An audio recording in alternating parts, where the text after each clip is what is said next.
Pourquoi tant de haine? Comment peut-on accepter La haine. La haine intacte. La vengeance et la haine. Ce n'est pas acceptable. Je vous demande de vous arrêter. Pourquoi tant de haine?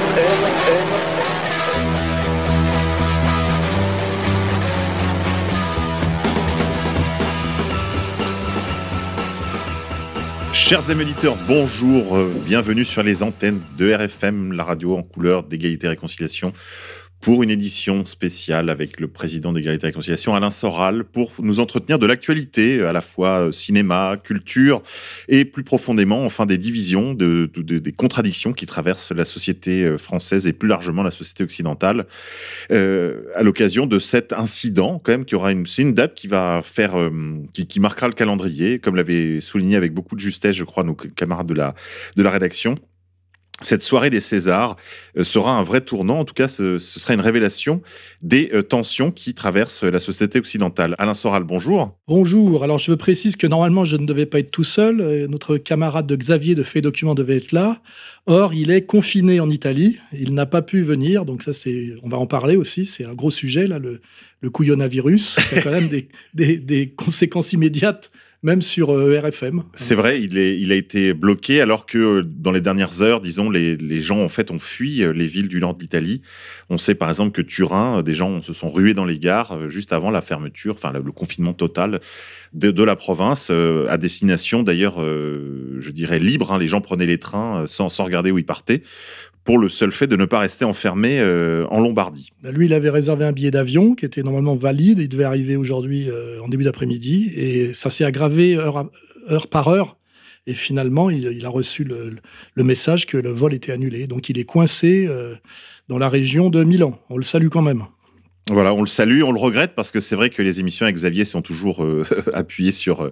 Et on manquera peut-être de quelques petites précisions factuelles, parce que c'est son travail. Et oui. Donc parfois, on sera obligé de lancer des pistes seulement et de poser des questions sans avoir les réponses définitives. Des pistes seulement, nous en parlions tout à l'heure hors micro, Alain. En effet, il y a des choses qu'on a approchées, mais il nous manquera sa précision qu'il remet avec beaucoup de talent, d'ailleurs, dans les pages de Faits et Documents, auxquels vous pouvez vous abonner, bien sûr. On sait que là, il y a eu aussi un petit rebond ces derniers jours dans les choses qui occupent notre camarade Xavier, puisque les Gilets jaunes constituants ont publié la liste des invités du dîner du siècle, toute fraîche, là, toute chaude, sortie du four. Et ils se sont procuré ça, apparemment par un infiltré, probablement. Et ils ont eu la gentillesse de nous communiquer ça lors d'un live. Vous pouvez retrouver ça aussi sur le site d'Égalité et Réconciliation. Et c'est pas sans intérêt, puisqu'on se souvient que déjà, il y a longtemps, Emmanuel Ratier avait identifié dans ce club Le Siècle le chapitre français de l'oligarchie de la surclasse mondiale. Je rappelle que c'était le créateur de Faits et Documents. Voilà, de Faits et Documents. Monsieur Ratier. Lettre confidentielle sur laquelle vous pouvez retrouver nombre de biographies toujours intéressantes et qui avait été aussi un des associés du Diagramme de la gauche, publié à la fois par Faits et Documents et la rédaction d'Égalité et Réconciliation, mais aussi ERFM, partenaire de ce Diagramme de la gauche. Alors aujourd'hui, on s'est réunis, Alain, pour parler de l'historique de ce qui se passe actuellement, là, des minorités opprimées, les conflits qui traversent les minorités. On voit des contradictions qui se font jour. Pour donner un petit exemple, dans le cadre du féminisme, on voit des féministes tels que le collectif des Némésis qui a été agressé lors de la marche contre les violences faites aux femmes, cette marche de nuit. Elles ont été agressées parce qu'elles soulignaient l'origine fréquente de nombre d'agresseurs et d'auteurs de harcèlement de rue. Et elles s'en prenaient aux féministes qui s'étaient tues pendant la Fermila et qui avaient aussi demandé l'élargissement des trottoirs plutôt que de dire les choses telles qu'elles sont. C'est-à-dire qu'il y a un problème avec le choc des cultures, de cultures plutôt patriarcales méditerranéennes, issues du monde arabo-musulman pour l'essentiel, et de sociétés, on va dire, à la fois ouvertes et aussi décadentes, occidentales. Et ce choc des cultures, évidemment, produit des frictions et produit maintenant des contradictions au sein du mouvement féministe. Mais cette contradiction n'en est qu'un exemple. Il y en a beaucoup d'autres, en particulier la grande séparation qui se produit actuellement entre, d'un côté, la question féminine, la question du féminisme d'une part, et la question disons, sinon de la judéité, en tout cas du sionisme culturel. Oui, alors là, pour pouvoir traiter ce sujet de manière rigoureuse, il faudrait revenir sur l'historique de ce qu'on appelle la société des minorités. Hein, puisque là, on n'est pas dans la société de la lutte des classes, ni dans une société traditionnelle où les hiérarchies sont acceptées. Alors là, je vais reconstituer l'historique. Hein. On va dire qu'après la Seconde Guerre mondiale, une communauté qui avait été très violemment déstabilisée en Allemagne et qui était aussi très présente aux États-Unis a décidé, à travers ces maîtres à penser qui sont issus de l'école de Francfort, hein, on peut parler d'Adorno, de Boas, de faire deux choses. À la fois de lutter contre ce qu'ils appellent la personnalité autoritaire, qui est en réalité le patriarcat blanc traditionnel, hein, et de l'attaquer en fractionnant la société en ce qu'ils appellent les minorités opprimées. Hein, alors, c'est simple, les minorités opprimées, ça consiste à opposer le fils au père, ça s'appelle le jeunisme. Hein. Ben ça commence avec James Dean et avant même Marlon Brando, hein, dans la massification de cette logique du rebelle sans cause, du jeune qui souffre, hein, et qui en général se révolte contre son père. Hein, donc c'est le fils contre le père. Le féminisme, ben, c'est la femme contre l'homme, hein, et la femme contre le mari, voire la fille contre le père aussi. On peut doubler le communautarisme victimaire. L'immigré contre le natif, qui s'est appelé l'antiracisme, qui est en fait interdire aux natifs de s'opposer à une politique d'immigration sauvage. Hein, donc on voit qu'il y a une inversion. Et puis plus récemment, notamment en France, avec le travail de Jacques Lang associé à Pierre Berger, opposer l'homosexuel à l'hétérosexuel. Alors ce principe de fractionnement de la société, et là, Cohn-Bendit nous l'a bien dit, il nous a bien dit, la démocratie, ce n'est pas le pouvoir de la majorité, c'est protéger les minorités du pouvoir de la majorité. Et on voit très bien que lui-même appartient à la minorité toute puissante, qui règne par ce qu'on appelle le diviser pour régner, et qui, comment dirais-je, en permanence, on va dire, soutient, favorise, hystérise, manipule ces soi-disant minorités opprimées, qui en fait lui sert plus ou moins d'auxiliaire pour en permanence juguler ce qui devrait être le vrai pouvoir, c'est-à-dire l'autorité de on va dire, du patriarcat quantitativement majoritaire et historiquement légitime. Voilà. Donc ça, c'est le décor. Hein. Alors, ce travail a été fait systématiquement en France, notamment à partir de mai 68. C'est comme ça que De Gaulle a été déboulonné. Hein, faut pas l'oublier. Et ce travail pose des problèmes. C'est ce que j'ai appelé la question des golems. C'est que quand vous créez une minorité à qui vous apprenez qu'elle a le droit de se présenter systématiquement comme opprimée et donc comme agissante avec la demande de compensation, discrimination positive, etc., il faut bien maintenir qu'elle s'attaque toujours au mâle blanc de plus de 50 ans, hein, le mâle blanc, et qu'elle ne se trompe pas de cible. Et à un moment donné, le problème sur les affaires sexuelles qui nous intéressent, c'est que le mâle blanc de plus de 50 ans, harceleur et violeur, quand on voit Weinstein, Epstein, Bruel à la marge, et évidemment Polanski, il n'est pas seulement mâle blanc de plus de 50 ans, mais il se trouvait à un moment donné mâle juif de plus de 50 ans, c'est-à-dire appartenant lui-même à une minorité éternellement opprimée, mais dont on a bien compris, notamment en France, à travers le cérémonial du dîner du CRIF et la puissance de l'idéologie de la Shoah, que cette minorité opprimée était en réalité aussi une minorité dominante et très opprimante. Alors après, si on veut pousser le résumé, systématiquement, chaque fois qu'il y a eu des révoltes, on va dire, de minorités agissantes, par exemple les gauchistes, c'est-à-dire le jeunisme, hein, qui est la même chose que le gauchisme, qui à un moment donné a trop de sympathie pour la cause palestinienne, eh ben, on s'arrange pour passer de l'OLP au Hamas, hein, on s'arrange avec les réseaux trotskistes pour essayer d'inverser le combat. Donc on voit bien qu'en permanence, ces golems, il faut les garder, je dirais, il faut les garder en laisse. Hein. On a aussi le problème à un moment donné de l'islamisation de la France par l'immigration, en les éduquant par SOS Racisme contre la France de souche, en désignant comme ennemi le Front National.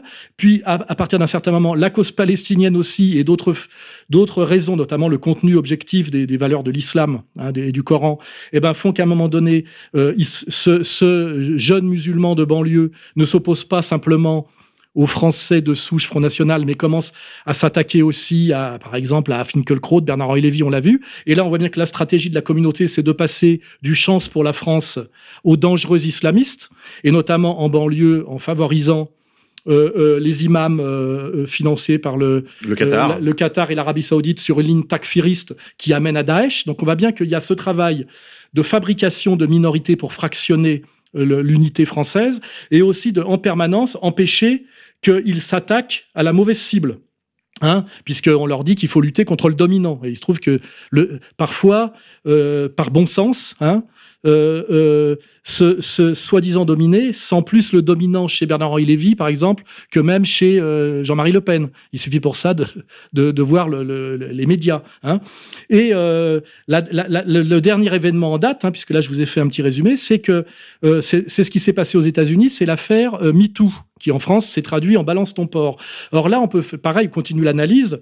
Hollywood s'est énormément attaqué à Trump, qui lui incarne le pouvoir de l'Amérique profonde contre l'Amérique de gauche, au sens gauche, je veux dire libéral-libertaire, pas gauche sociale.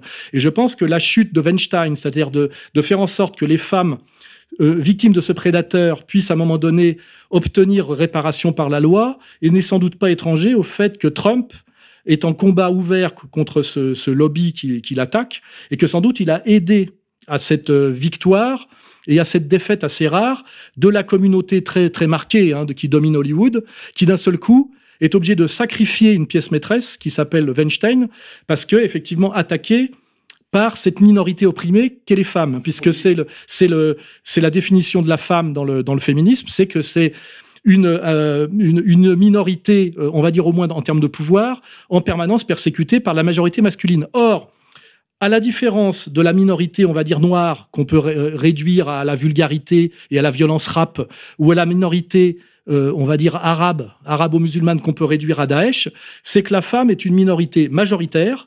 Oui, il faut rappeler qu'elle représente 55% de la population mondiale. Elle est quand même, d'après les catégories qu'ont inventé justement l'école de Francfort, elle est quand même une minorité. Oui, elle est une minorité même opprimée. Oui. Elle est quantitativement majoritaire, et elle bénéficie d'une sacralisation qui est la sacralisation de la mère et de la femme, alors qu'on peut très facilement, désacraliser le nègre en faisant un délinquant, et le musulman en faisant un coupeur de tête daéchien.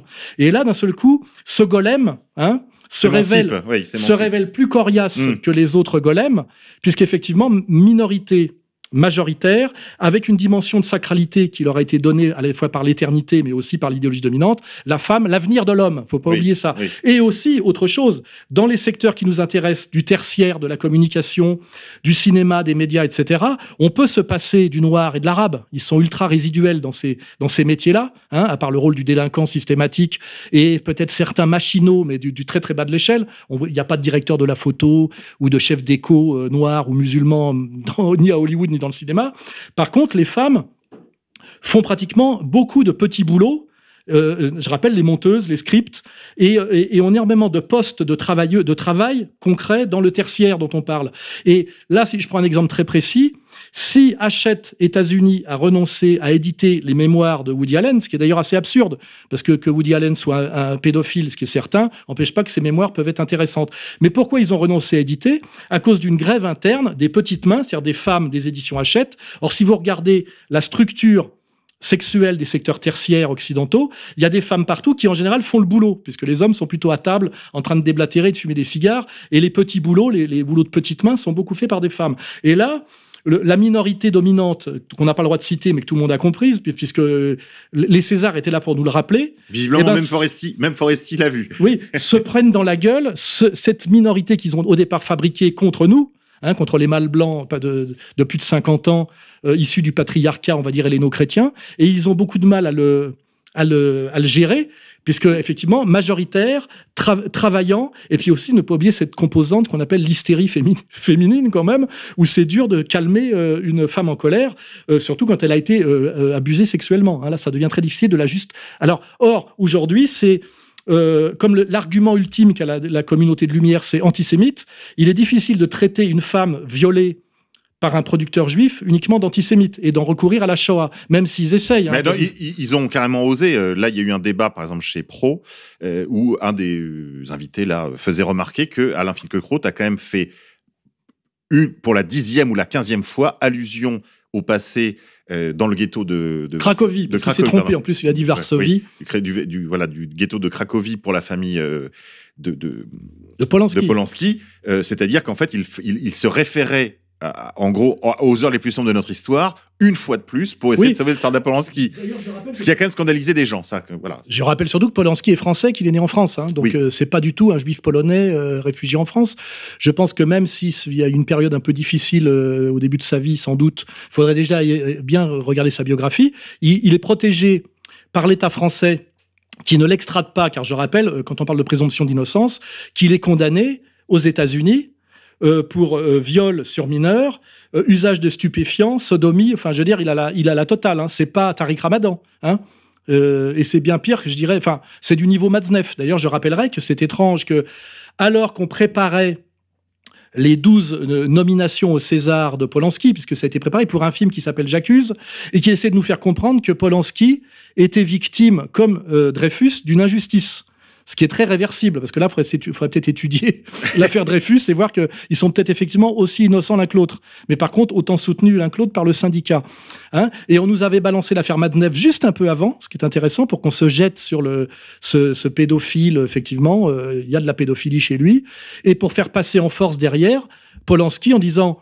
On vous sacrifie Matzneff, mais vous ne touchez pas à Polanski. Ou alors, Matzneff, c'est pas comparable à Polanski. Et là, il faudrait peut-être aller chercher dans ce que dit la loi, je ne parle pas de la loi française, mais de leur loi à eux, de ce que dit le Talmud de la consommation sexuelle des enfants. Il semblerait que selon cette loi-là, Polanski, si on parle bien d'une, comment dirais-je, solidarité communautaire, ne soit innocent selon leur loi. Mais tout ça, malheureusement, c'est pas explicite, puisqu'on est quand même officiellement dans les valeurs de la République, de la démocratie égalitaire, etc., etc. Donc il y a toutes ces choses qui rentrent en collision en ce moment, et qui fait que Foresti devient, en fait, je dirais, ce qu'a été Dieudonné à l'époque de son sketch chez Fogiel, c'est-à-dire le personnage par qui le scandale arrive, par qui les contradictions se trouvent mises à nu, hein, puisque là, on est en train de la sommer de s'excuser d'avoir moqué Polanski, qui est quand même un membre de la communauté de Lumière et qui, normalement, ne doit pas être traité comme un Matzneff, parce que c'est à peu près là qu'on en est. Et la question, c'est, est-ce que, Foresti, qui doit subir en ce moment une pression énorme, va faire teshuva, puisque c'est ce qu'on demande systématiquement à peu près à tout le monde. Et je rappelle que les deux qui l'ont pas fait en France, c'est Dieudonné et moi, en gros, hein, parmi tous ceux qui se sont fait, j'irais, choper par la patrouille. Hein. On a vu que Daroussin, qui s'était aussi illustré pendant cette soirée des Césars, lui a déjà fait teshuva. Alors qu'il avait rien fait, hein, il avait bredouillé. Là, on voit ce que c'est qu'un acteur de gauche bien mou, quoi, qui incarne bien, je dirais, d'ailleurs le soumis à ces deux minorités, hein, puisque à la femme, hein, pour citer Félix. Et alors il a dit, évidemment, je ne voulais pas faire de tort et manquer de respect à Polanski, mais je rappelle, alors j'adore, que je suis marié à une juive et que mes 2 filles sont juives. Ça, c'est le Joker, ça s'appelle le Joker. Hein, et donc, je demande humblement pardon, mais je suis couvert. C'est ça que ça veut dire. Alors qu'on lui a rien demandé d'une certaine manière, mais c'est là qu'on voit quand même la réalité de la situation française. Après, il faut peut-être le dire, on a Hanouna, le milliardaire de C8, qui s'attaque, qui s'érige en tribunal populaire systématique et qui fait la peau à Foresti, notamment en balançant son cachet, ce qui est vrai que ça choque un gilet jaune de voir que Foresti touche 130 000 €.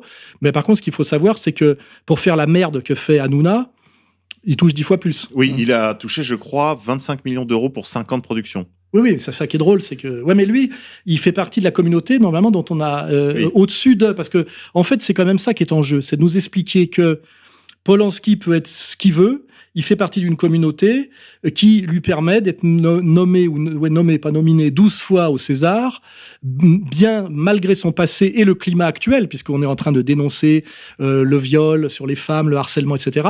On essaie bien de nous faire comprendre par cette cérémonie des Césars qui a été houleuse, c'est un passage en force, c'est-à-dire nous, de la communauté dominante, nous ne sommes pas soumis à la même loi que les autres. Et Foresti, visiblement, ne l'a pas compris, ou alors l'a trop bien compris. Parce qu'effectivement, on peut faire remarquer ironiquement, et c'est ce que n'ont pas manqué de faire les autres, qu'elle n'a cité que des juifs. Alors il dit, pourquoi vous n'avez pas cité... Et c'est vrai qu'elle les a pas tous cités dans le monde du cinéma. Elle a été chercher des juifs qui étaient... Elle a parlé de DSK, je crois, enfin des noms... Et on lui dit, pourquoi elle n'avait pas cité à ce moment-là Tariq Ramadan. Je rappelle que Tariq Ramadan, on peut lui reprocher ce qu'on veut, c'était des dénonciations calomnieuses. Il a été blanchi sur les 4-5 affaires qu'on lui avait mis sur le dos.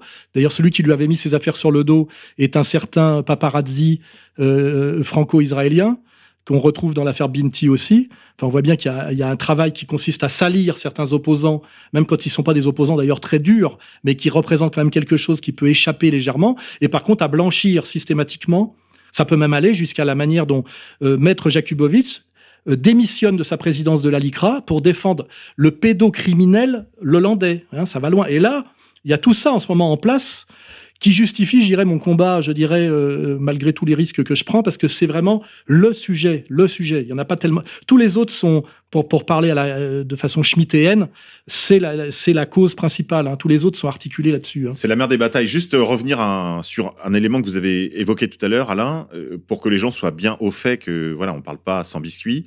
Vous avez évoqué le fait que la pédophilie était autorisée dans le Talmud. Donc, je vais renvoyer nos auditeurs au lien. Vous pouvez taper le titre « Le Talmud autorise la pédophilie » sur la barre de recherche de RuTube. Vous allez donc l'adresse, je vais vous la communiquer tout de suite. http://m.ok.ru/vidéo au singulier /19 32 37 90 97 651. Vous verrez donc un rabbin disserter sur la licéité de l'abus sur des enfants, donc de masculins ou féminins. D'ailleurs aussi, il parle des animaux, mais bon, je dirais ça c'est accessoire, de 3 à 9 ans. Voilà, donc ça c'était pour les éléments. Et puis on pourra, si jamais il y a des contestations, des commentaires aussi dans un sens contraire, la prochaine fois on pourra revenir à ce micro et venir avec les citations complètes et exhaustives, pourquoi pas, du Talmud à ce sujet. En effet, vous le disiez, Alain Soral, c'est la mère des batailles. C'est vrai on nous fait passer pour des obsessionnels, des paranoïaques, des malades mentaux. L'antisémitisme, d'ailleurs, n'aurait aucune explication. C'est le sens du dernier livre de Marek Alter. Pourquoi les Juifs ? Il vient de sortir un livre intitulé ainsi. Et en effet, partout, et depuis très longtemps d'ailleurs, on pose cette question. Or, la réalité des causes qui peuvent susciter cette hostilité ne sont jamais abordées. Vous, votre carrière dans la résistance a commencé avec une émission sur France 2, où on vous interrogeait d'ailleurs à bâton rompu, probablement dans un demi-off, où vous expliquiez, ce qu'expliquent d'ailleurs des rabbins très bien, comme le rabbin... ou Bernard Lazare. Hein, Bernard Lazare, tout simplement. Ou le rabbin Ron Chaya, dans des vidéos devenues depuis célèbres sur YouTube, où vous expliquiez que tous les 30 ans, il prenait une dérouillée. Oui, enfin là, je préfère pas revenir là-dessus. J'ai été condamné pour ça. En tout cas, ce qui est certain, c'est que là, on voit qu'une certaine tension s'accumule parce qu'on est dans un pays où ces gens-là sont arrivés à la position qu'ils occupent aujourd'hui. Je pense qu'à travers le dîner du CRIF, on comprend très bien que c'est une position dominante, par l'égalitarisme, c'est-à-dire l'émancipation et les droits de l'homme et ce qu'il y a au frontispice de la République française, liberté, égalité, fraternité. Et on voit très bien que là, il règne au nom de l'égalité pour imposer une vision du monde parfaitement inégalitaire, qui est totalement contenue dans les 2 piliers qui fondent leur vision du monde, qui est peuple élu, terre promise. Hein, voilà. C'est assez transparent. Et comment peuvent-ils se protéger de cette évidence que j'appelle les valeurs de la Torah ? Eh bien, par ce qu'on appelle la Shoah. C'est-à-dire qu'effectivement, chaque fois qu'on les montre comme dominants et jouant le 2 poids 2 mesures et même le diviser pour régner, ils sortent leur joker Shoah, d'où l'hypertrophie de l'histoire shoatique aujourd'hui, alors que c'est plus de 75 ans après et que c'est absolument pas déterminant sur les crises que peut traverser aujourd'hui la France, l'Occident, etc. Donc on voit bien que tout ce que je démontre est vérifié, je dirais, par cette nuit des Césars, hein, d'une certaine manière.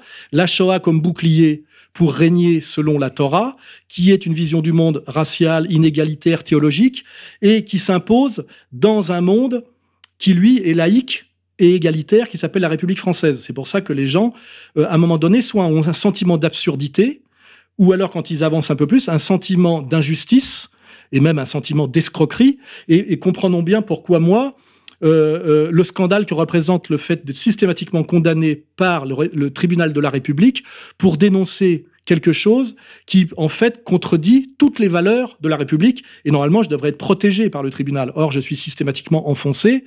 Et là, on comprend bien qu'il y a eu un noyautage progressif de ce qu'on appelle la République, hein, qui n'a pas été dénoncé que par moi. Et là, on voit bien, à travers ce moment-là, César, Foresti, sans oublier d'ailleurs quelque chose de très important aussi, c'est la chronique qu'on a pu lire dans Libé de Virginie Despentes, qui, en fait, a simplement fait un texte, je dirais, sur la lutte des classes, en disant « Vous, les puissants du cinéma, vous nous rappelez par le passage en force des nominations de Polanski et de son film que le corps des pauvres vous appartient. » Alors évidemment, elle se fait traiter d'antisémite. Pourquoi ? Parce qu'il se trouve que ces puissants dans le cinéma sont majoritairement issus de la communauté juive. Alors même si elle n'a pas mis le mot juif, le problème c'est que non mais c'est les juifs eux-mêmes qui disent vous montrez des juifs et la réponse est non, je montre les puissants, je montre les dominants. Mais c'est pareil si je parle de Wall Street, on va dire vous montrez les juifs, je dis non, je montre ceux qui dominent Wall Street. Et à un moment donné, le danger, c'est le fait de trop crier au loup, c'est que cette communauté elle-même qui admet en nous traitant d'antisémites, que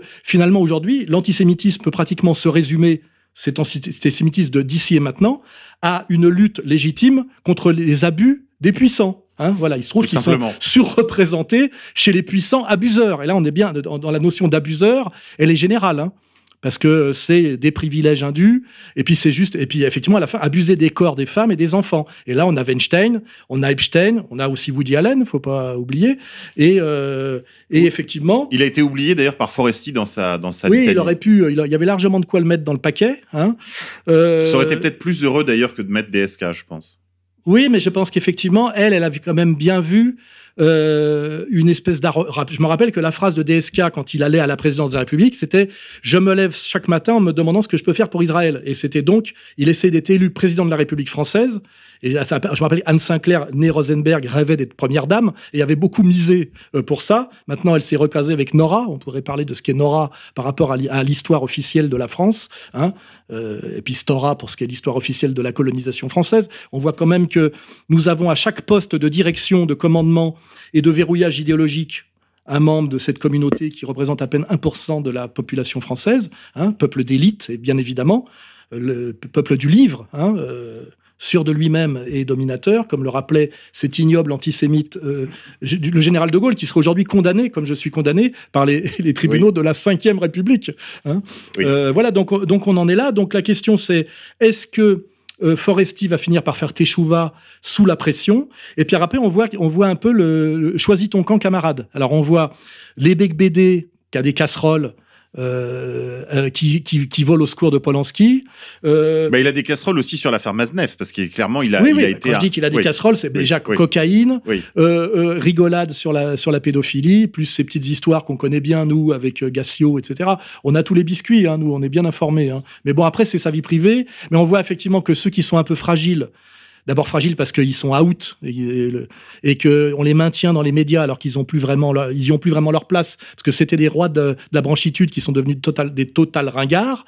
Alors on a eu le Yann Moix qui est hallucinant, qu'on nous représente comme un maître de la morale, c'est-à-dire une instance morale, alors que normalement il devrait être aux enfers. Il devrait être caramel, ouais. Ah oui, mais c'est là, on voit bien quand même que la communauté de lumière décide de diaboliser ou de recycler qui elle veut, malgré des CV normalement qui sont irrécupérables. Donc là, on a Moix qui nous explique que Foresti n'a pas le niveau.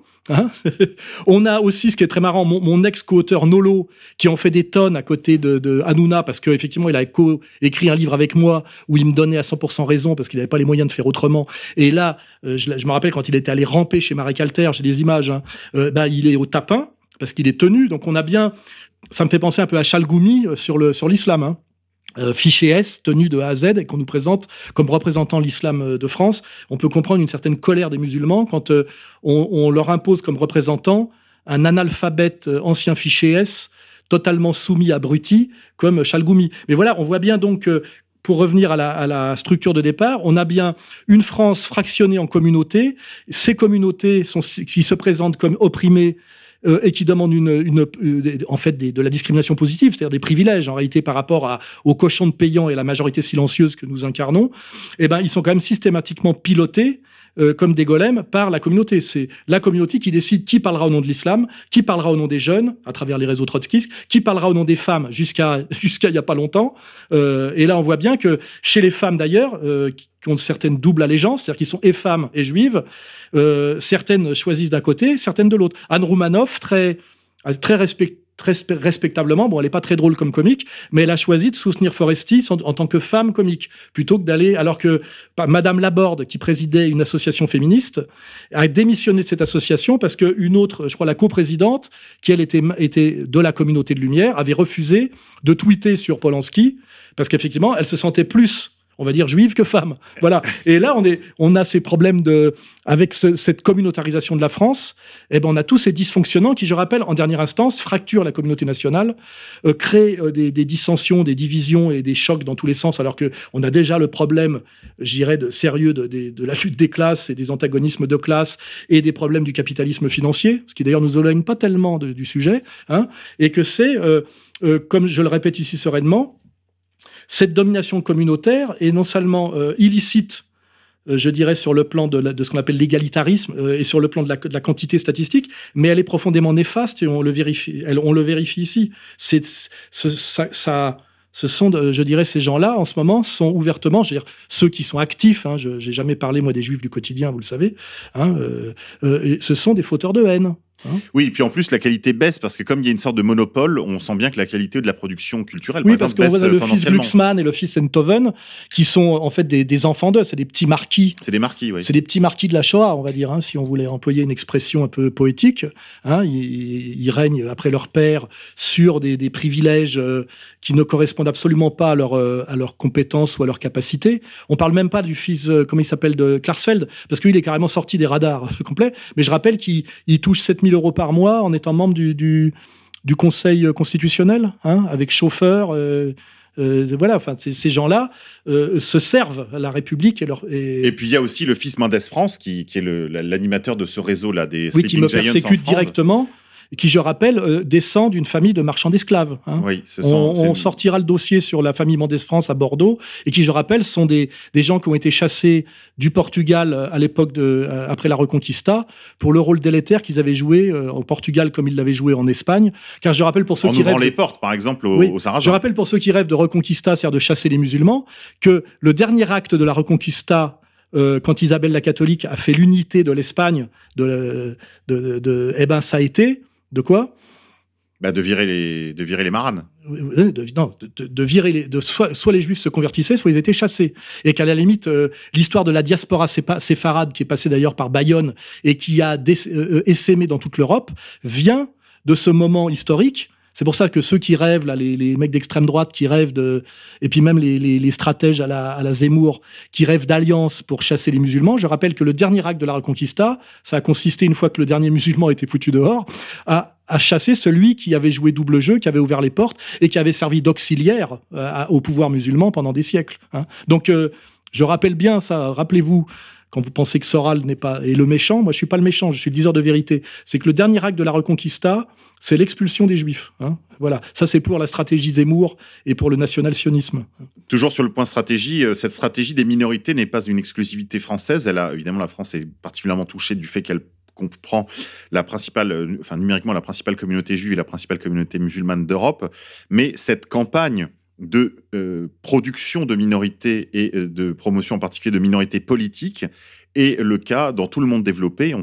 Je pense là particulièrement aux États-Unis, où partout où des politiques tentent de s'imposer afin de limiter par exemple l'immigration ou au moins d'avoir un regard sur la qualité ethnique des immigrés, que ce soit au Canada, aux États-Unis et partout en Australie, la communauté organisée, la communauté juive organisée des pays concernés, est toujours, malgré ces grandes différences spirituelles, politiques, ces orientations, etc., sont très variées, sont toutes en contradiction, elles sont toutes unies pour demander la défense constante de ces minorités immigrées. Pourquoi ?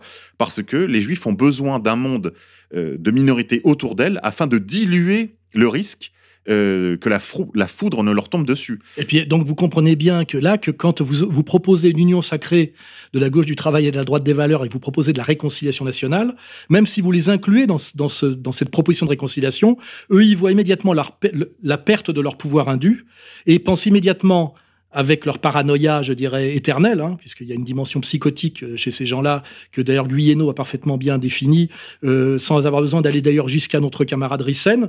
Oui, il voit que cette réconciliation nationale, ou même au-delà du national, va se faire contre eux. Hein. Donc voilà, on en est là. C'est-à-dire qu'il y a en France notamment, une minorité très puissante qui n'a pas du tout intérêt à la paix civile et à la réconciliation nationale, et qui a intérêt, plus que jamais, puisque effectivement ça commence à se voir, comme on dit, à continuer à se maintenir par le chaos contrôlé.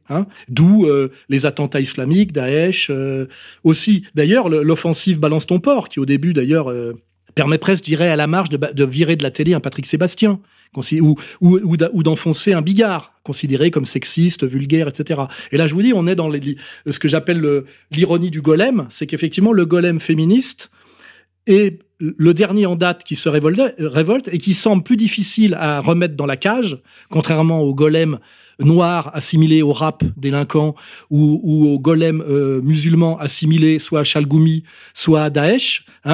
Le golem femme est plus dur, je vous dis, à faire re-rentrer dans la cage, puisque c'est une minorité majoritaire, une minorité qui est très active dans la production du tertiaire, qui est la production dominante dans nos sociétés avancées, et qui en plus bénéficie d'une sacralité au moins égale à celle que confère la Shoah aux Juifs. Parce que là, on pourrait faire un match, une rivalité des sacralités.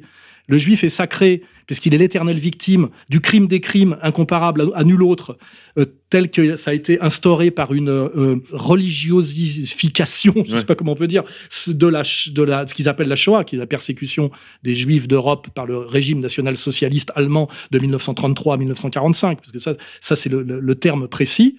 Eh ben, on a aujourd'hui une concurrence qui va d'ailleurs se répandre. Enfin, je veux dire, là, on est dans de la théorie dure. On a une mise en concurrence de deux sacralités. La femme est sacrée, le juif est sacré. Et le problème de la sacralité de la femme est plus éternel, puisque c'est la mère. C'est la mère. Là, ils ont fort à faire, là. Ils ont fort à faire, alors que leur sacralité à eux est une construction. Surtout quand on a appris là très récemment de la bouche de la belle-sœur de Anne Frank, par exemple, que les images qui étaient tournées de la libération du camp d'Auschwitz étaient bidonnées. Là, on est sur un autre sujet qui est glissant, parce qu'il y a une loi qui nous interdit d'en parler, qui est la loi Guesso. On se rend bien compte, effectivement, que si la sacralité de la femme est, je dirais, constitutive de l'anthropologie, c'est la mère, rien ne peut se faire sans elle. Et puis on en a tous une en plus. Alors. Oui, et puis je veux dire, tant qu'on n'a pas réussi à pousser jusqu'au bout les recherches de l'homme augmenté, et de la femme augmentée bien évidemment. Et de l'exogénèse, oui. La perpétuation de l'espèce passe par la femme, donc par l'amour, donc par le couple, ce qui veut bien dire d'ailleurs que l'instrumentalisation du féminisme au-delà d'une revendication légitime d'égalité sociale est quelque chose de délirant, parce que quand on crée de la guerre des sexes, on met en danger l'humanité encore bien plus que par la destruction des abeilles. C'est qu'effectivement, si les hommes et les femmes ne se croisent plus en l'état actuel des choses, l'humanité disparaît. Il faut qu'ils s'aiment pour qu'ils s'accouplent, avec effectivement où la sexualité doit s'augmenter de symbolisme, puisque nous ne sommes pas des animaux, mais des animaux pensants, dotés de la fonction symbolique, d'imagination, etc.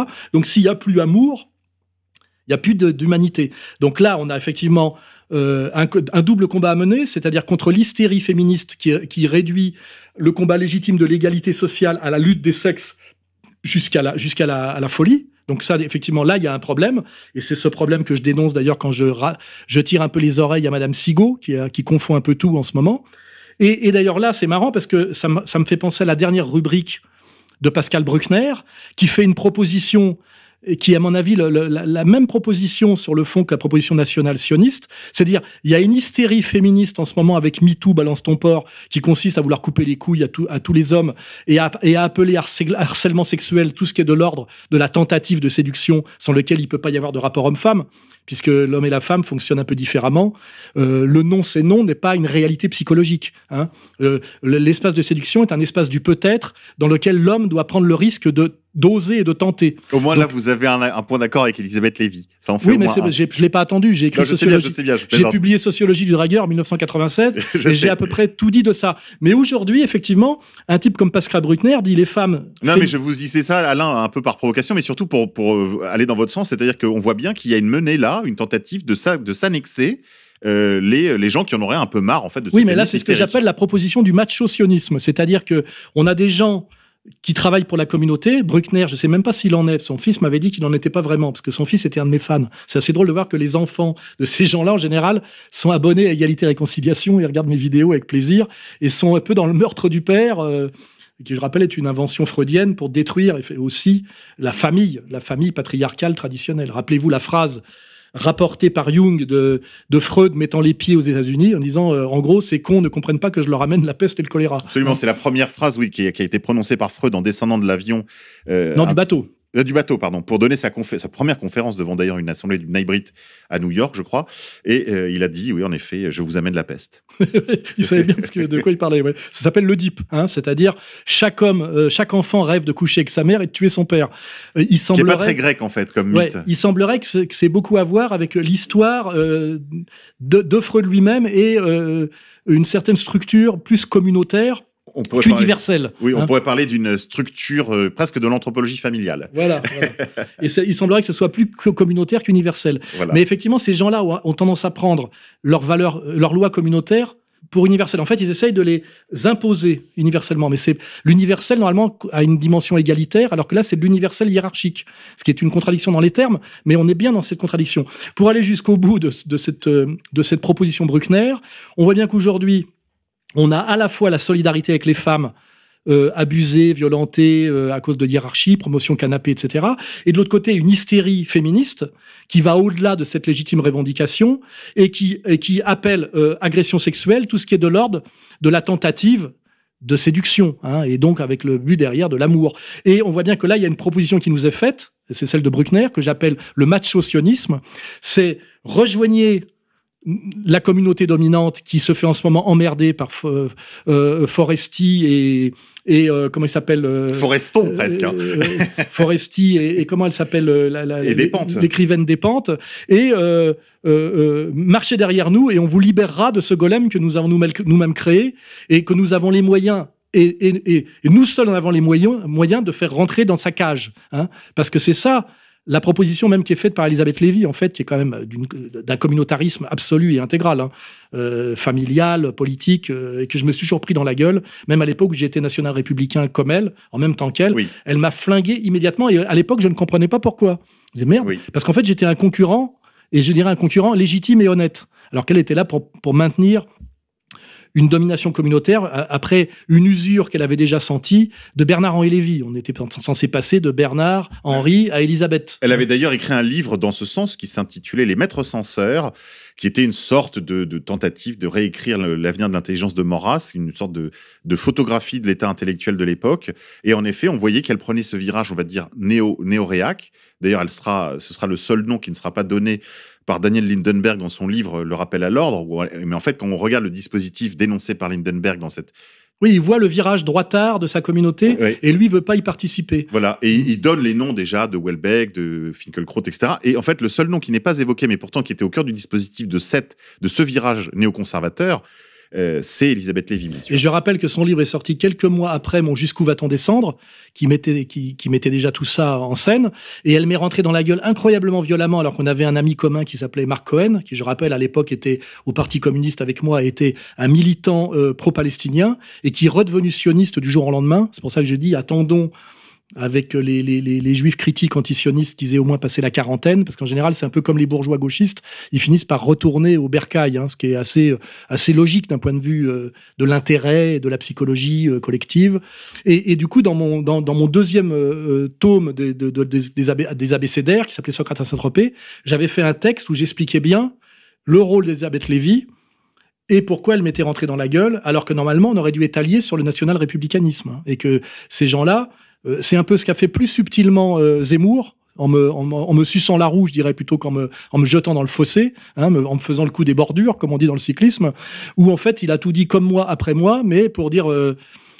pendant que les tribunaux, moi, me faisaient fermer ma gueule, comme ils font fermer leur gueule, d'ailleurs, toujours à Jean-Marie Le Pen à 91 ans, pour que les gens disent quand même, Zemmour ose dire ce qu'on n'a plus le droit de dire. Ben oui, c'est le seul qui a le droit de le dire, parce qu'on fait taire tous les mecs comme moi, pour qu'à un moment donné, la seule offre possible pour sortir, on va dire, du gauchisme insupportable dont plus personne ne veut, eh ben que la seule offre alternative soit fournie par des gens finalement issus de la même communauté, et on passe, on va dire, du socialo-sionisme au national-sionisme, et en fait on a une apparence d'alternance, alors qu'en fait qu'on ne fait prolonger à l'étage au-dessus, un pouvoir communautaire qui sent qu'il faut qu'il passe par ce qu'on appelle les alternances fonctionnelles pour se maintenir. Là, on est dans la logique dialectique.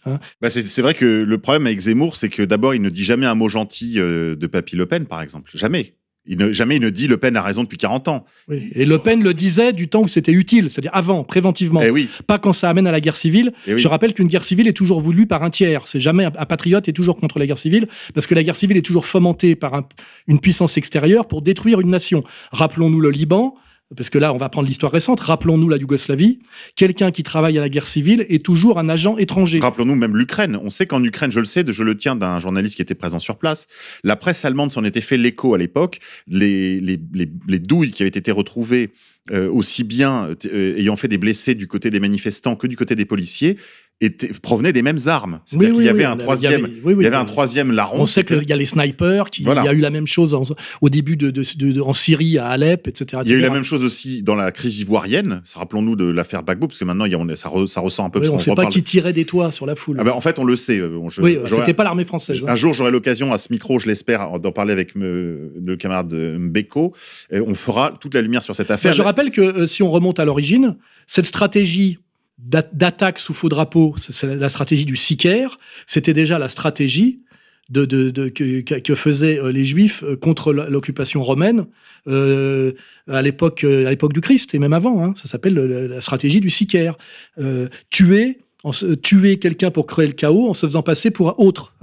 C'est une vieille stratégie qui est employée systématiquement depuis 2000 ans. Donc tout ça, je veux dire, faire semblant de s'offusquer de ça, c'est soit de l'ignorance totale, soit de la mauvaise foi, et je ne ferai pas l'injure de penser que ces gens-là sont des ignorants. Je pense qu'ils ont une très longue mémoire, qu'ils sont justement très cultivés, et que j'ai bien compris que mes persécutions venaient du fait que j'avais trop bien compris, et qu'il aurait fallu que je me taise ou que je rallie. Voilà. Alors, il y a un sicaire en circulation actuellement, Alain Soral, c'est Monsieur Fauré. Est-ce que vous pouvez nous en dire un mot? Parce que c'est un personnage assez énigmatique. Donc là, on va changer un peu de sujet. Oui, mais je crois qu'on est toujours dans le sujet, parce qu'en fait, c'est un sicaire dans le sens où il flingue à tout va, mais il flingue beaucoup de morts quand même. Alors moi, je vais déjà rappeler une chose. J'ai été intéressé par la publication des mémoires de ce monsieur qui se présente comme le dealer du tout Paris et qui sortait qui a fait de longues années de prison, parce qu'effectivement, il balançait effectivement, ce qu'on appelle ce que d'ailleurs Branco appelle le petit Paris, là, c'est-à-dire la décadence des mœurs et des pratiques des élites, en balançant quelque chose d'assez énorme, par exemple, qui était que Chirac lui achetait de la drogue toutes les semaines, de la cocaïne. Je sais que c'est vrai, que je suis sûr que Chirac prenait de la cocaïne, parce que c'est ce que m'a dit Jean-Marie Le Pen à l'époque où j'étais son conseiller, que dans la politique, tout le monde savait qu'il avait pris cette habitude aux États-Unis et que Chirac prenait de la cocaïne. On a aussi d'ailleurs des choses qui sont sorties par Internet sur des commandes codées pendant la campagne Macron. Et puis certaines d'ailleurs mousses blanches aux commissures des lèvres qu'on peut bien détecter quand on connaît, qui semblerait que cette pratique s'est un peu généralisée dans le monde de la politique. On disait ça aussi d'un autre président de la République, petit, d'origine judéo-hongroise, si vous voyez. Oui, enfin voilà, c'est pas. Alors, et ça, je le tiens, moi, de gens de la campagne, puisque je le sais. Oui, on le sait tous, on le sait tous. C'est même plus tellement du scoop. Non. Alors, moi, je me disais, ce Fauré balance du lourd. Après, je me disais quand même 500 grammes par semaine. Personne ne peut prendre 500 grammes par semaine. Je rappelle que mon ex-camarade animateur de télé, producteur de la rue, prenait 6 grammes par jour et qu'il en est mort. Et il en est mort bien avant Chirac. Donc 500 grammes, ça me paraissait beaucoup. Alors, je me disais, il devait en donner beaucoup à l'entour. Ouais, mais ça me paraît difficile de distribuer de la cocaïne à tout va quand on est président de la République. C'est un peu ça. Donc, je me disais un peu, il y a peut-être un peu d'exagération. Et là, j'ai une preuve que ce monsieur est quand même en partie un mythomane, c'est que nous l'avons fait contacter à ERFM par l'équipe du secrétariat. Par l'équipe du secrétariat qui lui a proposé de venir à cette émission même. D'ailleurs, on les remercie. Je remercie à ce micro invitation. Ils se reconnaîtront. Voilà. Donc, un de nos camarades a appelé ce monsieur et lui a proposé de venir à cette émission pour que d'ailleurs nous puissions dialoguer avec lui. Et ce qui est intéressant, c'est que dans un premier temps, il a dit « Oui, j'aime beaucoup Soral, mon fils l'aime beaucoup, mon attaché de presse n'est pas très pour que je vienne ». Il était un peu inquiet de venir. En fait, il avait peur de se griller. Ouais, alors que quand dealer qui sort de tôle, peur de se griller en venant chez nous, ça en dit long sur les valeurs en place dans le monde médiatico-journalistique. Hein. Et alors, ça en dit long aussi sur là où on en est de la ligne de front, Alain. Oui. Et alors là, ce type, à un moment donné, parle sur une espèce de radio internet assez périphérique. Hein, c'est pas un gros média. Et il dit oui, j'ai eu Soral au téléphone. Alors il me manquait de respect. Et alors je lui ai intimé l'ordre de s'excuser, et alors il s'est excusé platement. Là, je me dis, je le dis à l'antenne, je le jure sur la tête de ma fille, je n'ai jamais parlé à ce monsieur, on ne s'est jamais parlé. Il a eu un de nos assistants au téléphone et il a juste finalement refusé de venir à notre émission. Se réfugiant derrière son attaché de presse, d'ailleurs. Alors qu'il est allé à TV Liberté, et que là, je le vois cul et chemise avec un certain Salim Laibi. Ce qui est marrant, c'est que Salim Laibi donne des leçons sur la drogue et sur la morale, et il s'acoquine avec le plus gros dealer de l'histoire de France, visiblement. Mais on n'est pas à une contradiction près, à une saloperie près, chez ce monsieur, je crois que c'est pas pour rien qu'on dit menteur comme un arracheur de dents, et quand on y ajoute arracheur de dents marseillais, on est très très haut dans la stratosphère de l'incohérence, du mensonge et de la malhonnêteté. Hein, voilà. On va refermer ce triste sujet. Donc, Fauré, là je peux démontrer que c'est un mythomane, un menteur, et surtout qu'il a tendance, quand on lui pose des questions, des jeunes visiblement un peu admiratifs de ce qui serait ça être une figure du banditisme, je suis en train d'enquêter pour savoir si c'est une si grosse figure que ça. Les réponses sont un peu contrastées, hein. Il en est, mais il ne serait pas au niveau qu'il prétend. Hein. En tout cas, quant à moi, il a menti intégralement et il est capable de raconter un peu n'importe quoi quand on le pousse, puisque d'un seul coup, il m'avait parlé, il m'avait même menacé, je m'étais même excusé, de n'importe quoi. Et puis là, il a découvert les Illuminati, visiblement. Oui, et là, maintenant, il connaît les Illuminati. Donc, l'impression qu'il a découvert très, très récemment... la complosphère. Oui, non, le complotisme expliqué au nul. Hein, donc, je suis pas sûr que c'est... Pour comprendre ce que c'est que l'opposition au pouvoir profond, il faille en parler par ses délires. C'est-à-dire que j'ai l'impression qu'il n'est pas seulement dealer, qu'il consomme et puis qu'il n'a pas cessé de consommer. Parce que ça me fait penser beaucoup à tout ça, à des délires de cocaïné. Hein. Voilà, le cerveau est atteint. Et alors, là, quand je vois que récemment, il balance que Delon, à la limite, aurait été presque à la tête d'un réseau de pédophilie au Maroc. Moi, j'ai mes infos sur Delon. Il est très certainement bisexuel depuis toujours. Hein. Georges Beaune, déjà les témoignages sur son engagement quand il était en Indochine. Il a toujours essayé de bloquer les biographies. Je me suis personnellement retrouvé à côté de lui au restaurant, dans ce restaurant italien qui est en bas de ses bureaux. Et j'étais à l'époque, je dînais avec je ne vais pas citer le nom du type, mais qui me disait « Regarde cette folle » quand je pense que tout le monde le prend pour l'incarnation du machisme au Japon.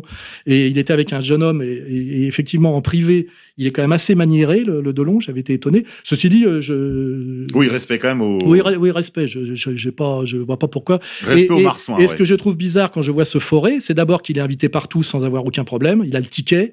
Alors que normalement, il balance des trucs incroyables. Mais quand on regarde bien, il balance que des morts de droite. Hein. Et moi, je pense que le travail journalistique n'a pas été fait, puisqu'on prend pour argent comptant tout ce qu'il dit, y compris sur lui-même. Je pense qu'il serait peut-être temps que les journalistes enquêtent. Il semblerait que son père était le médecin du roi du Maroc.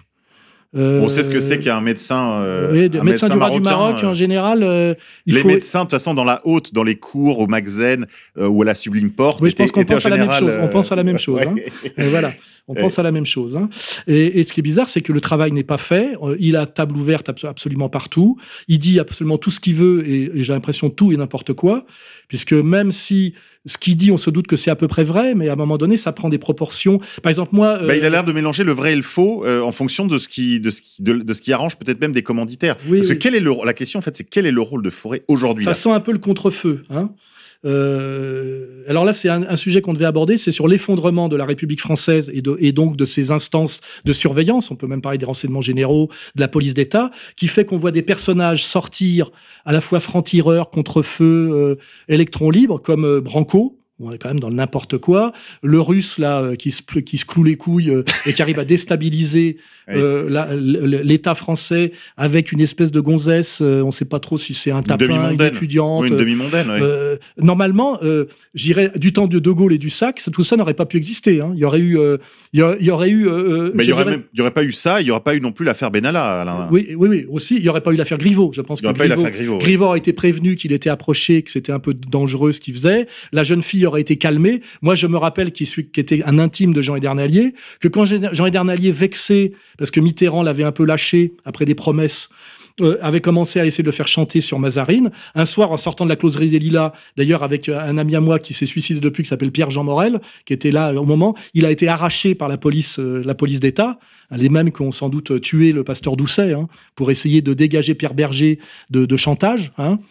Je rappelle d'ailleurs que la veuve de Pierre Berger, Monsieur Cox, continue à me pourchasser de ses assiduités judiciaires et qu'il est officiellement le paysagiste de l'île aux esclaves de Epstein. Donc là, on reviendra quand même sur tous ces contrefeux, ces guignols, ces petits joueurs, Branco, etc., qu'on met en scène comme des opposants au système. Alors que le vrai sujet aujourd'hui, je rappelle, c'est l'affaire Epstein. Je rappelle que l'affaire Epstein, pour un tiers, se situe en France. Agence de mannequins, trafic de femmes, etc. Epstein a été arrêté en descendant de l'avion qui arrivait de Paris. Et on voit bien avec les agences de mannequins, Karine, le fameux, comment il s'appelait l'autre avec son nom. Il avait un nom à tiroir, c'est là que Xavier nous manque. Oui. Ben Chemoul, etc. Enfin voilà, l'affaire Epstein est une affaire française qui est autrement plus grave parce que là on a du MK Ultra, on a de la recherche sur la programmation du cerveau, on a du Mossad, on a en fait, on a surtout un immense, arrêtons-nous là une seconde, on a un immense réseau de chantage en faveur d'Israël. Oui, et puis avec derrière de la pédophilie, de la pédocriminalité, du dressage. Parce que dans l'affaire Epstein, plus le temps passe et plus l'âge des victimes décroît. Oui, de la traite des blanches, de la torture, on peut tout.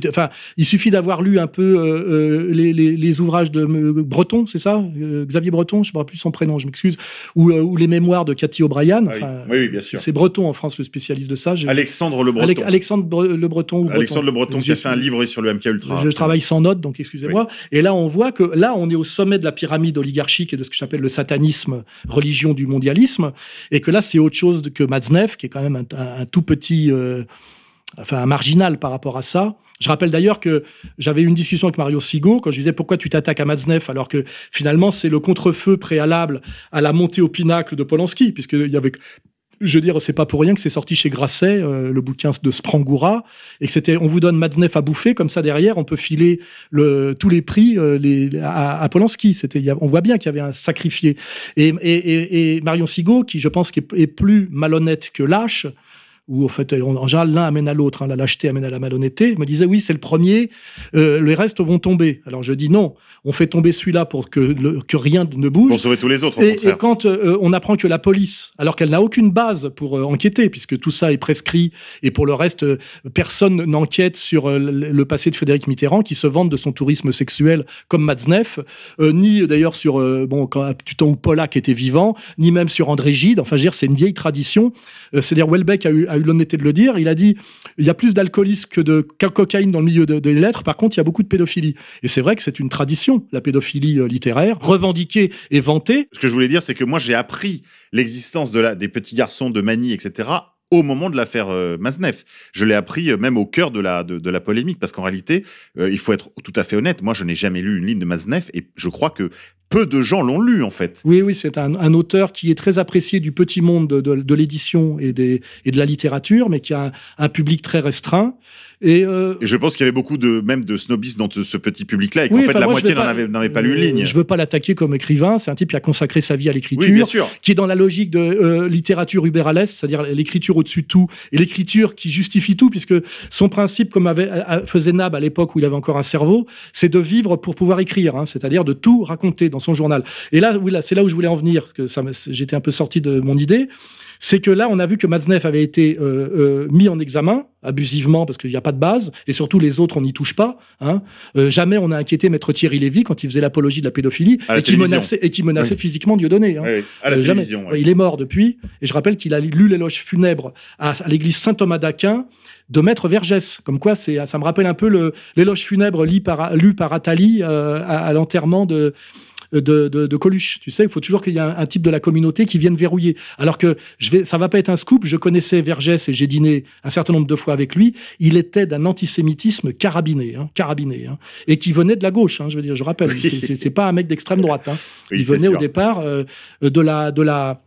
de l'anticolonialisme, du FLN, et après de la cause palestinienne. Et je vous garantis qu'en privé, il avait une admiration sans borne, comme moi d'ailleurs, pour Saint-Just. Quand on parlait, lui et moi, on faisait des joutes de citations de Saint-Just et de Robespierre, parce que moi, mon petit bonhomme, c'est Robespierre, lui, c'était Saint-Just.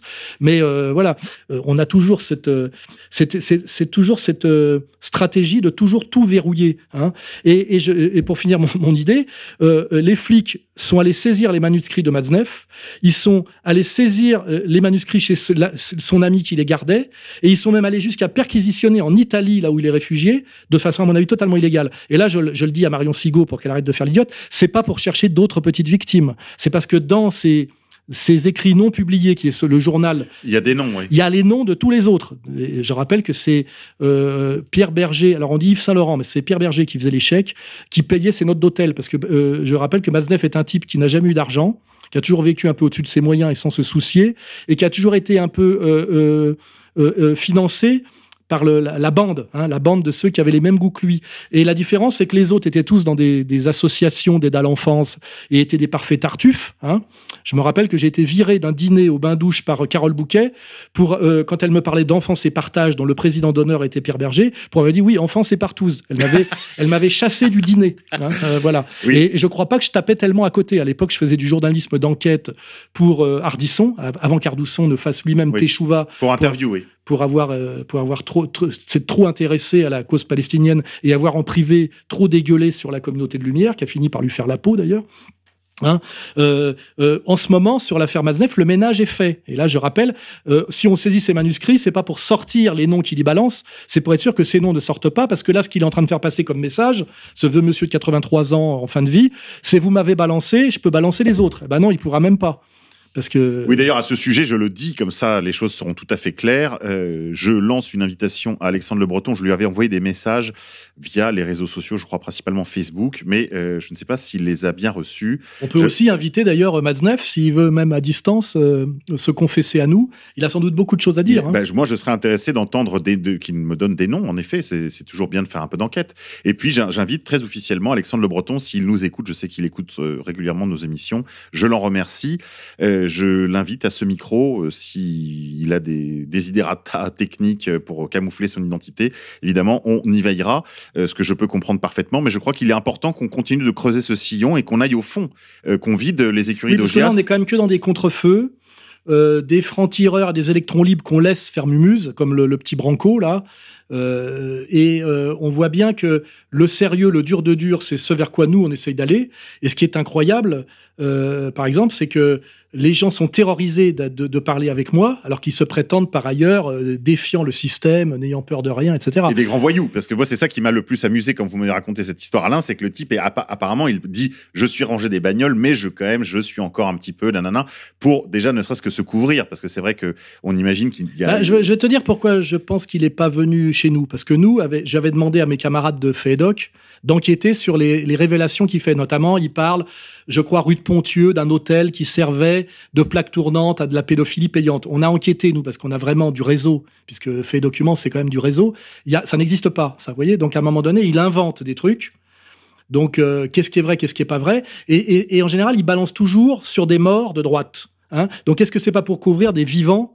Je dirais pas de gauche, mais... progressiste, oui. Oui, voilà. Tiens, d'ailleurs, je veux rappeler là qu'au moment où il y a toutes ces affaires, je vois, par exemple, ce qui est un scandale pour moi, qu'un type comme Jacques Lang, qui est quand même cité régulièrement dans des affaires, a été reconduit à son poste de patron, je ne sais pas quel est le terme exact, de l'Institut du monde arabe.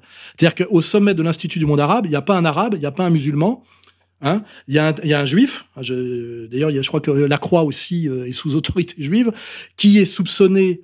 qui est un militant homosexuel, ce qui n'est pas très compatible normalement avec les valeurs du monde arabe, qui est censé être le monde musulman, et qui est quand même, dont le nom est régulièrement cité dans des affaires de pédophilie. Hein. Est-ce que c'est pas devenu une sorte d'agence marocaine, enfin de voyage au Maroc et en Tunisie, ce centre culturel du monde arabe. Enfin, je sais pas. D'ailleurs, il faudrait voir qui finance. Hein. Je crois que c'est pas les pays du Golfe qui financent ce truc-là. Si, je crois en partie. Et puis alors, je sais qu'il y a une époque, ils employaient des militantes en bois comme Ouria Boutelja aussi. Oui, elle m'avait fait. Enfin, elle m'avait pas. Je vais pas dire que c'est elle, mais j'avais été menacé par les gens du Pire parce que j'avais relayé le fait qu'elle était salariée à l'Institut du monde arabe, donc directement sous les ordres de Jacques Lang. Hein, voilà. D'ailleurs, aujourd'hui, elle est complètement sortie des radars. C'est-à-dire que la communauté dominante qui l'instrumentalisait, là on parle des petits golems, quand elle s'est mise à parler du décret Crémieux et du contentieux qu'il y avait avec les juifs algériens, puisqu'elle-même est algérienne, elle est sortie du jeu complètement. Immédiatement. Immédiatement. C'est là qu'on comprend effectivement soit la bêtise, soit la malhonnêteté, mais en tout cas la fragilité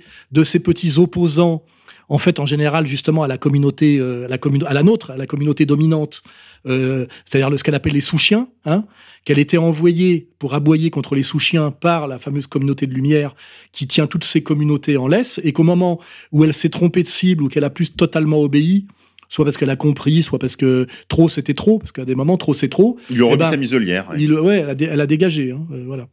Moi, je suis toujours là, malgré tout. Et moi, je suis autonome. Le temps avance, Alain. Il y a un sujet qu'on n'a pas du tout abordé, ou presque pas. C'est l'histoire de ce coronavirus. On fera plusieurs épisodes, si nécessaire. Enfin, on pourra diffuser en plusieurs temps. Parce que c'est... Comme là, je suis de passage, comme vous le savez, parce que j'ai aussi des petits problèmes, moi, où je suis obligé de passer les frontières régulièrement. Je rappelle que, contrairement à d'autres à qui je servais de bouclier, puisque tous les gens qui existent grâce à Égalité et Réconciliation bénéficient du fait qu'eux ne sont jamais attaqués et que moi, je prends tous les procès dans la gueule pour les promouvoir.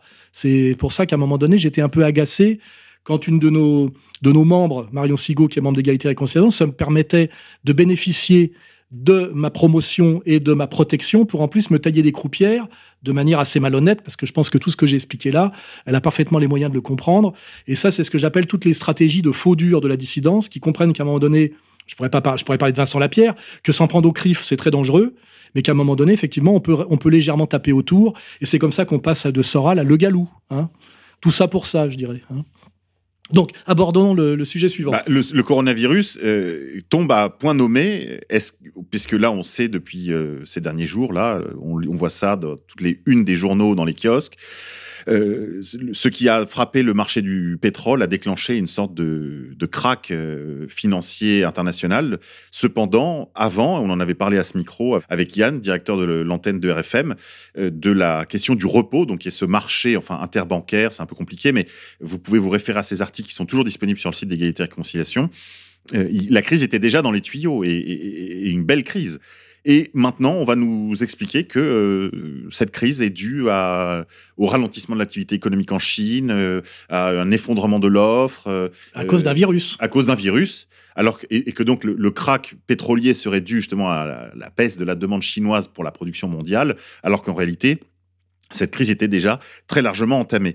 Est-ce que tout ça ne tombe pas à point nommé, Alain Soral ? J'ai pas les réponses définitives. Je regarde tout ce qui se dit, s'écrit sur le coronavirus heure par heure. C'est très difficile. Déjà, on a au départ, si on met de côté la crise économique, puisqu'en fait, on voit bien que la crise de 2008 n'a pas été résolue structurellement par un assainissement du principe des principes pourris du capitalisme financier, mais par de la réinjection de faux argent. C'est-à-dire qu'on a un tonneau de vin dans lequel on met de l'eau, et on met tellement d'eau dans ce tonneau de vin qu'à la fin, il n'y a plus de vin dedans, il n'y a plus que de la flotte. Et ça s'appelle le dollar, quoi. Le dollar qui est dominant, qui domine mondialement l'économie, est une monnaie qui n'est plus adossée à rien, qui ne vaut plus rien, et qui aujourd'hui ne tient que par la menace militaire du complexe militaro-industriel américain. Enfin, tout ça, on a parlé. Je suis pas le seul à l'avoir expliqué. Je crois qu'il y a même un consensus là-dessus. Et on voit que tout le monde annonce depuis des années, enfin les gens sérieux, pas les stipendiés et les abrutis, que la crise de 2008 a été masquée plutôt qu'elle a été résolue et qu'elle va rebondir encore plus grave. Alors on attend le rebond. Alors Jovanovic, effectivement, nous annonce ce rebond. On sait que le système a quand même des tas de protections, de garde-fous, de machins pour essayer de retarder. Oui, pour prolonger, oui. Pour prolonger, mais il y a quand même un vrai problème structurel où aujourd'hui, on va dire que la finance fonctionne sur la destruction de richesses et pas la création de richesses, et qu'à un moment donné, ça crée des phénomènes de bulles qui sont obligés de péter. Et pour faire reset, la tradition du capitalisme, c'est la crise, et au bout de la crise, c'est la guerre. Donc là, on est passé visiblement à une autre forme de guerre qui est intéressante. On voit bien que dans la guerre traditionnelle, on envoie des bombes et on tue des gens. Pour détruire de la valeur, oui. Pour détruire de la valeur. Mais par contre, on voit bien que c'est très difficile d'attaquer un pays comme la Chine avec sa profondeur stratégique et ses 1,3 milliard d'habitants. Et que peut-être au départ, on voit qu'effectivement, les Chinois se prennent un espèce de virus mutant assez actif sur la gueule. Ils réagissent d'ailleurs très très vite et ils sentent le danger de la menace. Alors est-ce que ce coronavirus n'est pas au départ le fruit d'une guerre qu'on appelle guerre bactériologique, puisqu'on voit aujourd'hui que dans la modernité, pour faire tomber une économie, il y a 2 types de virus. Il y a le virus informatique, puisque tout est informatisé dans les pays modernes et qu'on peut faire tomber une économie par une stratégie virale informatique. Ce qui s'est produit d'ailleurs dans le dernier conflit ukrainien, on a vu qu'il y avait des équipes de hackers de part et d'autre qui déstabilisaient les centrales électriques de l'un ou les entreprises de l'autre. Ouais. On est aujourd'hui dans l'époque de la guerre du virus. Virus, on va dire, numérique et virus réel. Et là, bon, on se dit, tiens, les Chinois sont peut-être attaqués parce qu'effectivement, c'est une économie. Comment lutter contre l'hégémonie grandissante et inéluctable des Chinois qui, grâce, au moins la retarder. Qui, grâce, je rappelle, à la malhonnêteté de Wall Street, à partir de Reagan, a affaibli totalement l'Amérique en faisant de la Chine l'usine du monde avec les transferts de technologie. Et donc, en fait, la puissance aujourd'hui chinoise est liée à la trahison de l'Amérique par Wall Street. D'où d'ailleurs l'élection de Trump, qu'il a assez bien fait comprendre aux Américains de base qui l'ont assez bien compris. Voilà. Donc aujourd'hui, qui s'était engagé d'ailleurs, pardonnez-moi, avec la Chine dans on a appelé ça guerre commerciale qui était assez tendue il y a quelques semaines avant l'éclosion du coronavirus. Donc il y avait déjà quand même un climat larvé de conflit. La Chine est le problème de tout le monde, et même d'ailleurs le problème de la Russie pour des raisons démographiques, puisque on voit bien que la Chine et la Russie ont une énorme frontière commune. Au nord de cette frontière, il y a un désert. Il y a que 150 millions de Russes. Eux, ils ont perdu pratiquement 35 millions d'âmes grâce au communisme. C'est-à-dire que ça c'est un constat. On a du mal à en faire l'économie. Et de l'autre côté, il y a 1,3 milliard d'âmes qui poussent. Donc à un moment donné, il y a un problème donc démographique entre la Chine et la Russie, et puis il y a un énorme problème économico-financier hégémonique entre la Chine et les États-Unis. Et après, on voit bien qu'il y a 3 acteurs majeurs dans le monde aujourd'hui. Il y en a plus 2. Il y a les États-Unis, la Chine et la Russie qui sont en triangle. Et d'ailleurs, je crois que le message que Trump avait fait passer, c'est à force de pousser les Russes dans les bras des Chinois, si on a l'économie chinoise plus la technologie militaire russe, on l'a dans le baba. Donc il vaut mieux maintenir ce triangle, c'est-à-dire des alliances à 2 contre 1 dans tous les sens. À mon avis, c'était ça l'intelligence de Trump par rapport à la stratégie de l'équipe d'avant. Enfin bon, là on voit bien que si on veut aujourd'hui faire tomber la puissance chinoise, le seul moyen, c'est sans doute le viral électronique et le viral, je sais pas comment on dit, organique, voilà. Et qu'on est peut-être là-dedans. Alors après, cette première phase, d'accord, mais après, le virus, il passe les frontières. Et là, on a un coronavirus qui est à peu près maintenant partout. Et alors là, ce qui est intéressant, c'est que c'est la gestion politico-médiatique de ce virus. Et la gestion politico-médiatique est aussi une gestion politico-économique. C'est-à-dire qu'on a fait le choix en Occident de la gestion catastrophique de ce virus.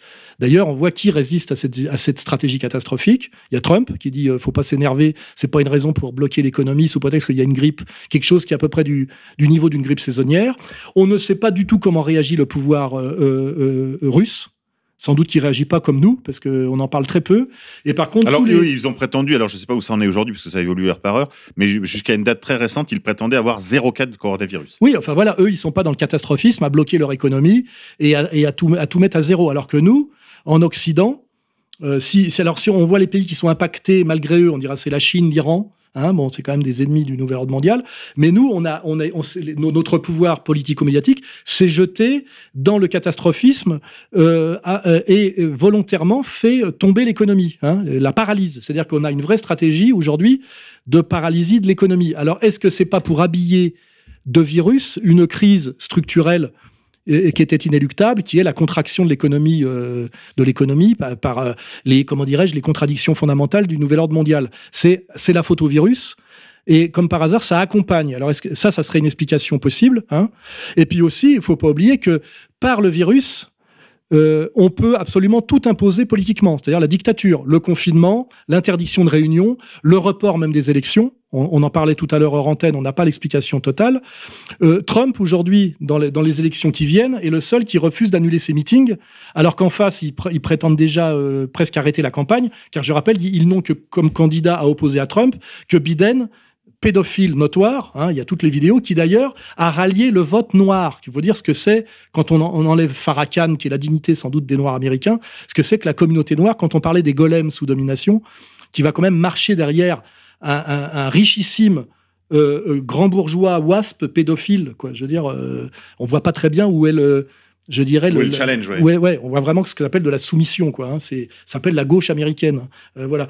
Donc la question, c'est si jamais les élections américaines étaient bloquées, reportées par l'interdiction de réunions publiques, etc., donc par l'empêchement de la campagne, qu'est-ce que Trump arrivant en fin de mandat et les élections étant annulées, là c'est une question que je pose, qu'est-ce qui est prévu dans la Constitution américaine? Est-ce que ça sort pas Trump de fait du pouvoir, exactement comme en France? Quand il y a une vacance, c'est le président du Sénat qui gère l'intérim. Ça, c'est une vraie question, parce que ce coronavirus peut servir à des tas de choses, à annuler les élections américaines. En France, on voit que la réforme des retraites, qui est une énorme question, puisque c'est faire passer sous contrôle étranger et privé l'immense épargne des Français, qui s'appelle la retraite par... répartition. Par répartition et pas par capitalisation. Non, là, ce sera par répartition à points. Ouais, d'abord. Et puis aussi par capitalisation pour compenser la baisse du point. Hein. Voilà, exactement. Ça se fait en 2 temps. Mais bien sûr. Et puis selon le niveau social, il y a celui qui a les moyens de prendre une mutuelle complémentaire. C'est un peu comme progressivement, la sécurité sociale à rembourser de moins en moins certains médicaments. Il y a ceux qui ont les moyens de prendre une mutuelle complémentaire et ceux qui se contentent d'un déremboursement de plus en plus poussé. Voilà, c'est dans la même logique. Ce que je vois, moi, c'est qu'avec le coronavirus, on est passé du passage en force par le 49.3 de cette réforme des retraites, qui est un énorme combat politique. Hein. C'est de la thatchérisation de la France. Avec le coronavirus, déjà, on n'en parle plus et on ne peut plus faire de gilets jaunes. On ne peut plus manifester, on ne peut plus rien faire. Confinement, réquisition. Et ça dans tout le monde occidental. Alors vous évoquiez l'éventualité, même demain, pourquoi pas, après l'imposition de cette réforme de la retraite, saisie sur compte. Ça, c'est ce que je vois comme ultime stratégie. C'est que si le nouvel ordre mondial, c'est-à-dire les pays occidentaux qui marchent dans cette logique du nouvel ordre mondial, voient que de toute façon, il faut aller vers un reset de l'économie, c'est-à-dire la bulle ultime qu'il faut accepter, quelque part, l'effondrement de l'économie complète. À la limite, ils l'activent eux-mêmes, non pas comme crise qu'ils devraient assumer, mais à cause du virus et de tout ce qu'implique la lutte contre le virus, qui, je rappelle, fait très peu de morts pour l'instant. C'est ça qui est incroyable. Il a un taux de mortalité, pour être assez précis, de 1 pour 1000. Oui, puis surtout combien de morts en France à cause de ça par rapport à une grippe saisonnière, même si ça se rapproche plutôt d'une pneumonie, c'est qu'en fait, il n'y a pas de raison. C'est pas la peste noire du Moyen-Âge. C'est pas la peste bubonique, non. Ni même la grippe espagnole. Non, c'est pas la grippe espagnole. Du début du siècle dernier. Mais juste pour donner un chiffre, il est dans des analyses assez alarmistes, mais malgré tout, pas trop loin de la réalité pour l'instant, au vu des chiffres qu'on a au niveau international, prédisent un taux de mortalité d'à peu près 1 sur 900, 1 sur 1000. En imaginant qu'il y ait aux États-Unis, par exemple, 90 millions de contaminés dans quelques semaines, on peut imaginer qu'il y ait aux alentours de 400 000 morts, ce qui est quand même, qui commence à être considérable en chiffres, même si... mais rappelez-vous du H1N1 et de le cirque qu'on avait fait sur le H1N1, qui a permis à Roselyne Bachelot de se remplir les poches en achetant 100 millions de vaccins. Oui. On ne sait pas où ils sont dans les frigos encore. Hein. Je pense qu'ils sont périmés désormais. Mais enfin, il y en a qui ont touché leur rétrocommission. Mais ça, c'est sûr. Alors, si vous permettez juste une remarque là-dessus aussi, c'est un point important. Je pense qu'il faut que nos amis sachent qu'il ne faut surtout pas courir dans l'éventualité où un vaccin serait trouvé. Sachez que les Israéliens ont déjà annoncé qu'ils sont sur une piste d'un vaccin.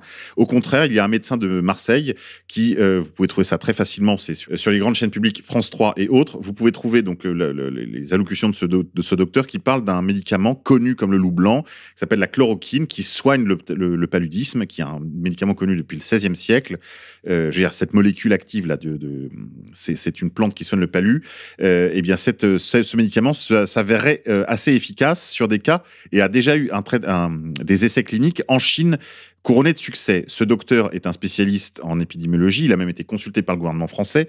Donc si... on relaie ses vidéos sur le site. Hein. Voilà, donc... mais là, c'est pareil, il y a toujours le complexe qu'on appelle complexe pharmaco-chimique, qui voit aussi le moyen de faire un gros coup de pognon, hein, évidemment. On terrorise la population.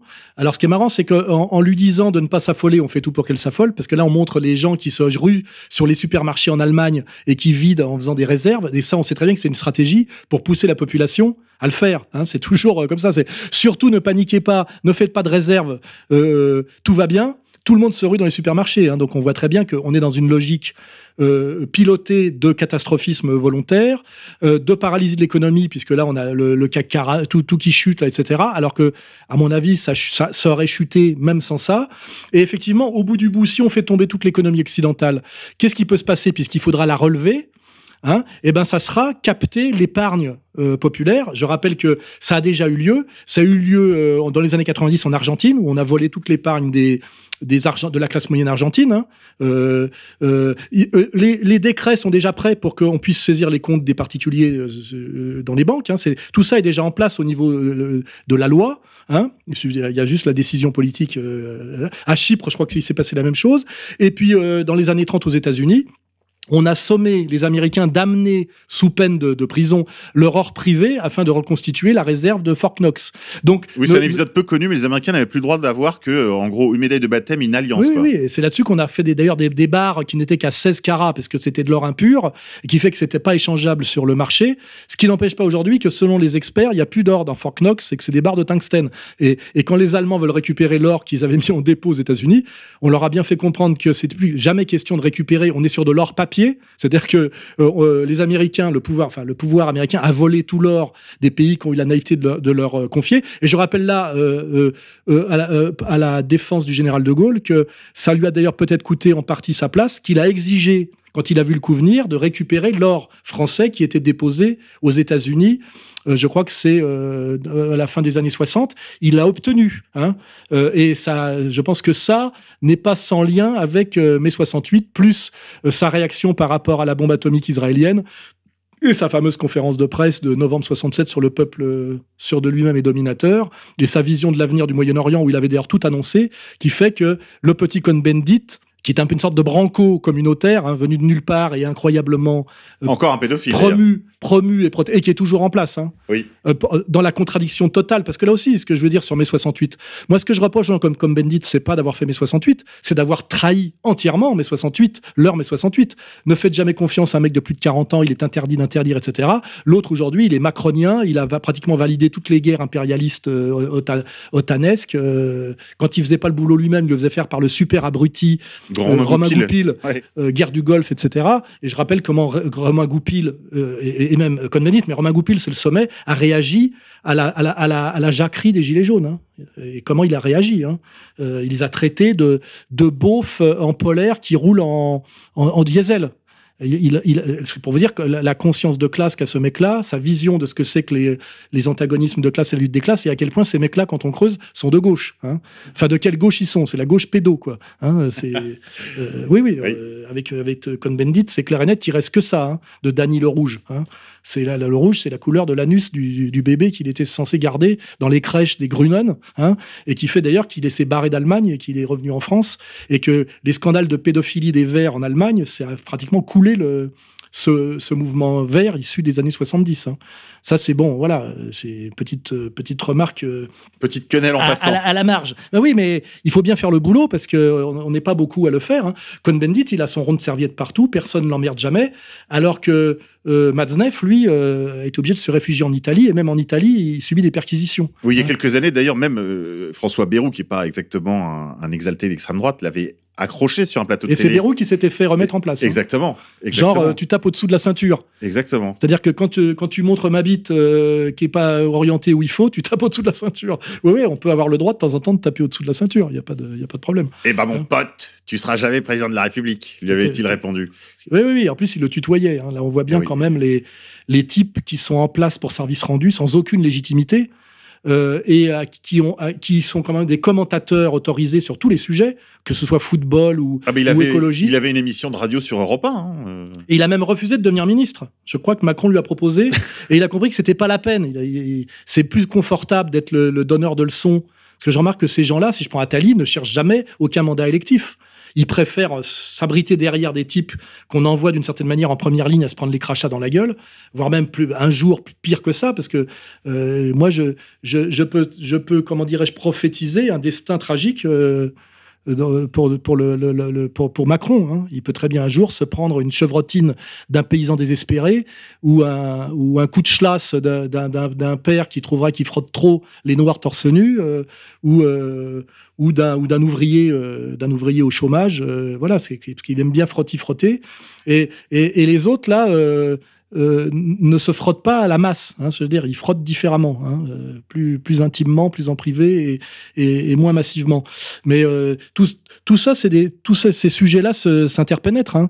Donc effectivement, le truc ultime du coronavirus, ça serait de faire tomber l'économie qui doit tomber, de mettre ça sur le dos d'un virus, et derrière, parce qu'il faut relever l'économie qui est tombée, parce que sinon, c'est la misère, de réquisitionner au niveau occidental toute l'épargne privée afin de relancer l'économie, puisque même avec la réforme des retraites, c'est déjà ça qui était visé. C'était que savoir si cet énorme magot qui est l'épargne des Français dans la logique de la retraite par redistribution, c'est de savoir si ça allait passer en partie chez AXA, en partie dans les fonds de pension et en partie chez BlackRock. Et on voit bien d'ailleurs que ceux qui ont écrit ce projet de modification de loi sont en général des agents stipendiés par ces fonds de pension américains. Oui, on se souvient de l'affaire Delevoye, évidemment. Très oui, lui, c'est AXA. D'ailleurs, c'est lui qui a sauté parce que c'était encore français. Parce que je rappelle que le lobby des assurances français est encore des endroits où on est, avec les armes, on est 3e mondiaux, et dans les assurances, on est 2e mondiaux.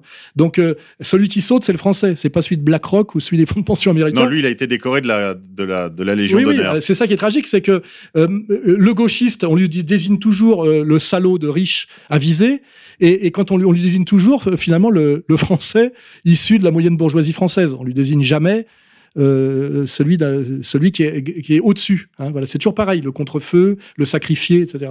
Et tous ces sujets se forment une totalité, je veux dire, explicative.